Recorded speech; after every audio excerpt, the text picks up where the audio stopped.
Today we are discussing about distribution of power. Let's start.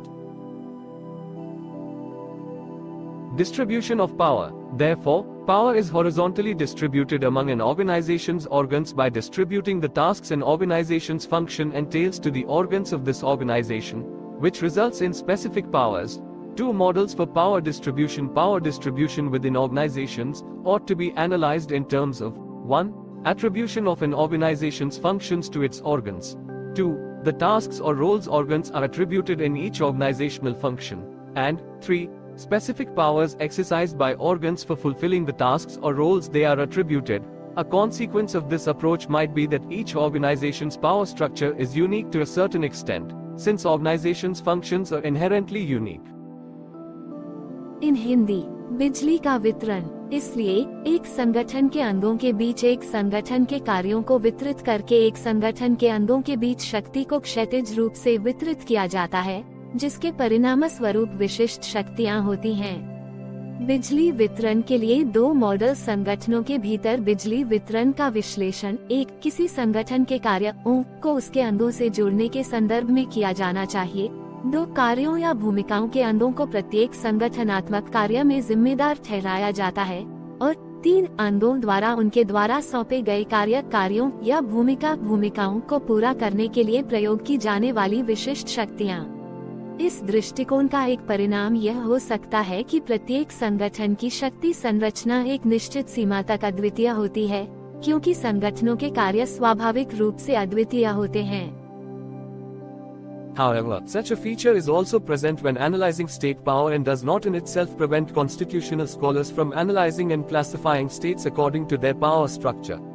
Since the technique for distributing power remains fundamentally the same in either case, similar features can be observed and allow for classifying organizations' power structures according to abstract and somehow ideal types. Although the horizontal and vertical models apply differently within organizations than within states, relationships among organs that result therefrom remain almost identical when analyzed from a technical angle. In Hindi, हालांकि राज्य की शक्ति का विश्लेषण करते समय ऐसी विशेषता भी मौजूद होती है और यह अपने आप में संवैधानिक विद्वानों को उनकी शक्ति संरचना के अनुसार राज्यों का विश्लेषण और वर्गीकरण करने से नहीं रोकता है। चूंकि शक्ति वितरण की तकनीक किसी भी मामले में मौलिक रूप से समान रहती है, समान विशेषताओं को देखा जा सकता है और अमूर्त और किसी तरह आदर्श प्रकारों के अनुसार संगठनों की शक्ति संरचनाओं को वर्गीकृत करने की अनुमति देता है। यद्यपि क्षैतिज और ऊर्ध्वाधर मॉडल राज्यों के भीतर संगठनों की तुलना में अलग अलग लागू होते हैं, लेकिन तकनीकी कोण से विश्लेषण किए जाने पर अंगों के बीच संबंध लगभग समान रहते हैं। This implies that, while criteria for the distribution of powers differ, the analytical framework built by constitutional analysis is relevant to the organizations. This allows the qualification of mutual relations among organs along the same lines. The vertical model results in subordinate relations and ultimately in hierarchy, while the horizontal model results in relations unbound by hierarchy, which implies cooperation and mutual control.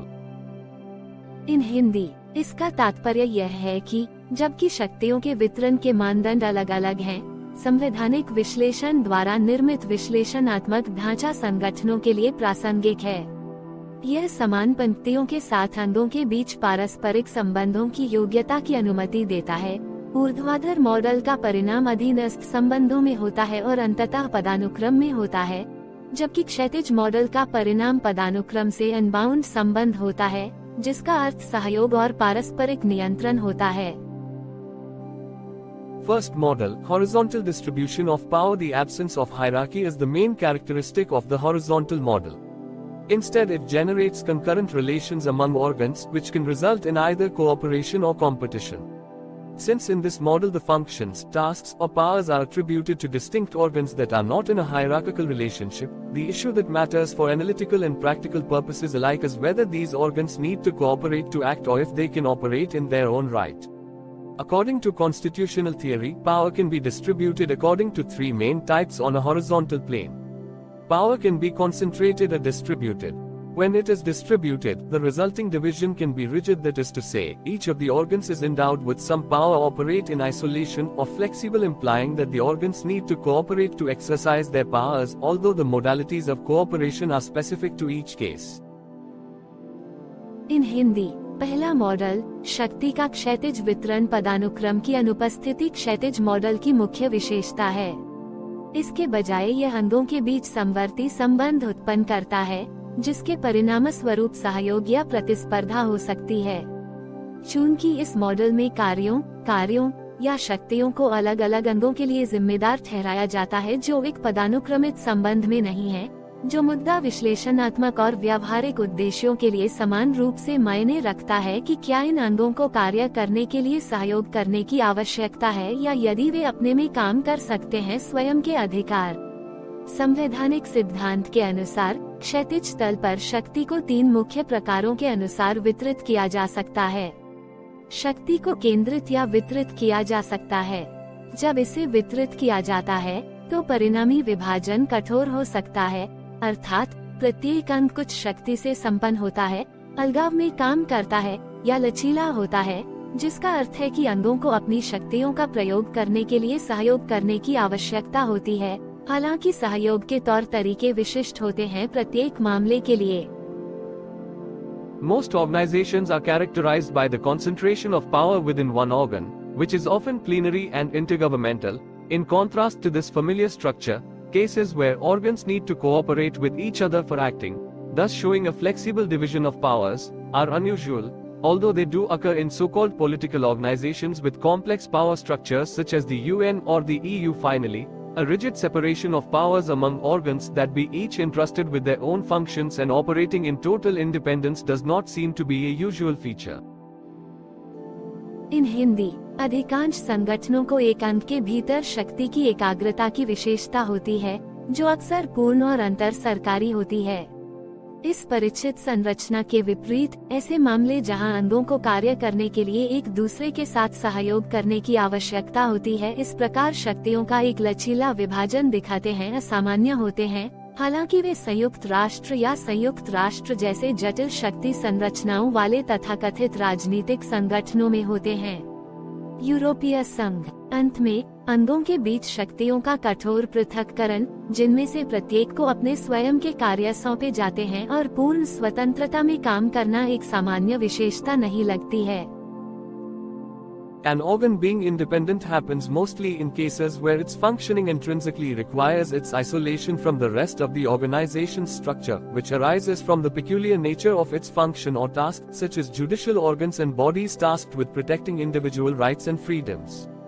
These entities need independence to prevent them from being affected by political interference and maybe also from generating interference. Hence, cases of organs that are absolutely separate from an organization's structure likely belong to the two other types, concentrated and flexible division, to which they are a sort of adjunct, rather than to an original type. Although one organ may be isolated from the rest of an organization's structure, such a feature does not underlie the organization's overall structure. In Hindi, एक अंग का स्वतंत्र होना ज्यादातर उन मामलों में होता है जहां इसके कामकाज को आंतरिक रूप से संगठन के बाकी ढांचे से अलग करने की आवश्यकता होती है, जो इसके कार्य या कार्य की विशिष्ट प्रकृति से उत्पन्न होता है, जैसे कि न्यायिक अंग और व्यक्तिगत अधिकारों और स्वतंत्रता की रक्षा करने वाले निकाय। इन संस्थाओं को राजनीतिक हस्तक्षेप से प्रभावित होने से रोकने के लिए स्वतंत्रता की आवश्यकता है और हस्तक्षेप पैदा करने से भी हो सकता है। इसलिए अंगों के मामले जो किसी संगठन की संरचना से बिल्कुल अलग हैं, संभवतः 2 अन्य प्रकारों केंद्रित और लचीले विभाजन से संबंधित हैं, जिनके लिए वे मूल प्रकार के बजाय एक प्रकार के सहायक हैं। हालांकि एक अंग को बाकी संगठन की संरचना से अलग किया जा सकता है, लेकिन ऐसी विशेषता संगठन की समग्र संरचना के अंतर्गत नहीं आती है। There are thus 3 types of power distribution that arise from applying the horizontal model to organizations, which reflect what constitutional theory observed in addressing state power. 1. No distribution of power, concentration, and when distribution happens. 2. A flexible division of powers that calls for concerned organs cooperating. Or 3. a rigid division of powers that is mainly reflected in one organ being isolated from an organization's overall structure for specific purposes but is rarely implemented as underlying an entire organizational structure. इन हिंदी, इस प्रकार 3 प्रकार के बिजली वितरण हैं जो क्षैतिज model को संगठनों पर लागू करने से उत्पन्न होते हैं, जो राज्य सत्ता को संबोधित करने में देखे गए संवैधानिक सिद्धांत को दर्शाते हैं।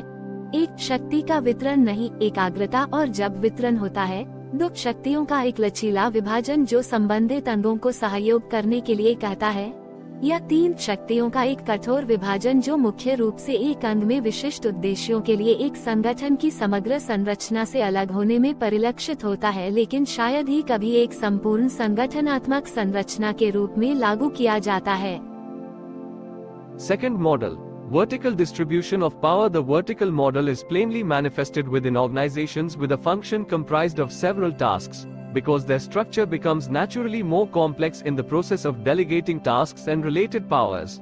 Certainly, the increased number of similar legal situations that an organization has to deal with in performing its functions causes the need for powers to be delegated to specialized subordinate bodies. Yet at the same time, delegating powers implies that organs entrusted with delegated powers also receive some autonomy in exercising these powers. A vertical distribution of power implies subordinate relationships among organs that results in an overall hierarchy. इन हिंदी, दूसरा model, बिजली का लंबवत वितरण ऊर्ध्वाधर model स्पष्ट रूप से संगठनों के भीतर प्रकट होता है जिसमें कई कार्य शामिल होते हैं, क्योंकि कार्यों और संबंधित शक्तियों को सौंपने की प्रक्रिया में उनकी संरचना स्वाभाविक रूप से अधिक जटिल हो जाती है। निश्चित रूप से, एक संगठन को अपने कार्यों को करने में निपटने के लिए समान कानूनी स्थितियों की बढ़ती संख्या के कारण विशेष अधीनस्थ निकायों को शक्तियों को प्रत्यायोजित करने की आवश्यकता होती है। फिर भी इसी समय, शक्तियों का प्रत्यायोजन का तात्पर्य है कि प्रत्यायोजित शक्तियों को सौंपे गए अंगों को भी इन शक्तियों का प्रयोग करने में कुछ स्वायत्तता प्राप्त होती है। शक्ति के एक लंबवत वितरण का तात्पर्य अंगों के बीच अधीनस्थ संबंधों से है, जिसके परिणाम स्वरूप एक समग्र पदानुक्रम होता है। For the purpose of building models, subordination might not be understood too strictly. One organ merely appointing another organ's members may indeed not be enough to describe the former as being subordinate to the latter. This is especially the case for international organizations, a common feature of which is that all organs ultimately proceed from plenary intergovernmental organ decisions. But that does not necessarily mean that the latter retains control over those bodies of which it appoints. Hence, instead of focusing on modalities for designating organs' members, subordination might be sought in the way organs exercise their powers with the degree of autonomy they receive in doing so as a criterion. In Hindi, model बनाने के उद्देश्य से अधीनता को बहुत सख्ती से नहीं समझा जा सकता है। एक अंग केवल दूसरे अंग के सदस्यों को नियुक्त करना वास्तव में पहले वाले को बाद वाले के अधीनस्थ होने के रूप में वर्णित करने के लिए पर्याप्त नहीं हो सकता है। यह विशेष रूप से अंतर्राष्ट्रीय संगठनों के मामले में है, जिसकी एक सामान्य विशेषता यह है कि सभी अंग अंततः पूर्ण अंतर सरकारी अंग निर्णयों से आगे बढ़ते हैं, लेकिन इसका मतलब यह नहीं है कि उत्तरार्ध उन निकायों पर नियंत्रण रखता है जिनकी वह नियुक्ति करता है। इसलिए अंगों के सदस्यों को नामित करने के तौर तरीकों पर ध्यान केंद्रित करने के बजाय, जिस तरह से अंग एक कसौटी के रूप में ऐसा करने में प्राप्त स्वायत्तता की डिग्री के साथ अपनी शक्तियों का प्रयोग करते हैं, उसमें अधीनता की मांग की जा सकती है। Autonomy can manifest in different degrees. Roughly, an organ that is subordinate to another may be given some discretion through either 1. A variable margin of appreciation for exercising its powers, or 2.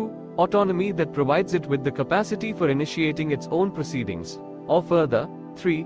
Independence manifested by a separate international personality, consequently leading the organ to be liable for the powers it exercises and consequences thereof. In addition, in between these stages there is a great variety in degrees of autonomy, which are hard to classify since the specifics differ from organ to organ. इन हिंदी, स्वायत्तता विभिन्न degree में प्रकट हो सकती है।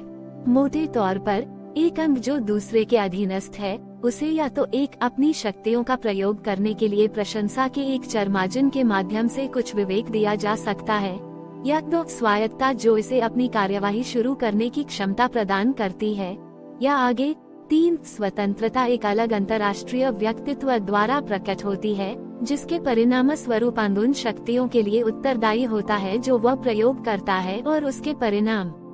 इसके अलावा इन चरणों के बीच स्वायत्तता की डिग्री में काफी विविधता है, जिसे वर्गीकृत करना कठिन है क्योंकि विशिष्टता अंग से अंग में भिन्न होती है। Hence, as a matter of legal technique, there are three main types within the vertical model. A. Organs which are organized in a strict hierarchy with subordinate organs having no capacity to act on their own. B. Subordinate organs which are given some autonomy, the degree of which is admittedly variable. And C. Organs that are delegated powers which are independent through the endowment of an international personality of their own, which thus makes them separate international organizations in their own right but remain connected to the organization from which they originate by a specific institutional and normative framework akin to systems of organizations observed in the vertical model, albeit more limited. इन हिंदी, इसलिए कानूनी तकनीक के मामले में ऊर्ध्वाधर model के भीतर 3 मुख्य प्रकार हैं। ए. अंग जो एक सख्त पदानुक्रम में अधीनस्थ अंगों के साथ व्यवस्थित होते हैं जिनके पास स्वयं कार्य करने की क्षमता नहीं होती है। बी. अधीनस्थ अंग जिन्हें कुछ स्वायत्तता दी जाती है, जिसकी डिग्री स्वीकार्य रूप से परिवर्तनीय है। और सी. अंग जो प्रत्यायोजित शक्तियां हैं जो अपने स्वयं के एक अंतर्राष्ट्रीय व्यक्तित्व की बंदोबस्ती के माध्यम से स्वतंत्र हैं, जो इस प्रकार उन्हें अपने आप में अलग अलग अंतर्राष्ट्रीय संगठन बनाती हैं, लेकिन उस संगठन से जुड़े रहते हैं जिससे वे एक विशिष्ट संस्थागत द्वारा उत्पन्न होते हैं और ऊर्ध्वाधर मॉडल में देखे गए संगठनों के सिस्टम के समान नियामक ढांचा, यद्यपि अधिक सीमित। In such cases, while the organ that became a separate organization might have to follow directions from the system directing organs that are those of the organization from which it became independent, it also performs its own functions independently. When powers are distributed with autonomy such as in the second modality, B, described above, and depending on the degree of this autonomy, the resulting power structure is comparable to states with a power structure located in the continuum between decentralization and federalism. By contrast, the third modality, C, described above reflects features that are usually found in confederations. In Hindi, ऐसे मामलों में जबकि एक अंग जो एक अलग संगठन बन गया है, उसे सिस्टम निर्देशन अंगों के निर्देशों का पालन करना पड़ सकता है, जो उस संगठन के हैं जिनसे वह स्वतंत्र हुआ था। यह स्वतंत्र रूप से अपने कार्य भी करता है। जब शक्तियों को स्वायत्तता के साथ वितरित किया जाता है, जैसा कि ऊपर वर्णित दूसरी पद्धति बी में है, और इस स्वायत्तता की डिग्री के आधार पर परिणामी शक्ति संरचना विकेंद्रीकरण और संघवाद के बीच निरंतरता में स्थित शक्ति संरचना वाले राज्यों के साथ तुलनीय है। इसके विपरीत ऊपर वर्णित तीसरा तौर तरीका सी उन विशेषताओं को दर्शाता है जो आमतौर पर संघों में पाई जाती हैं।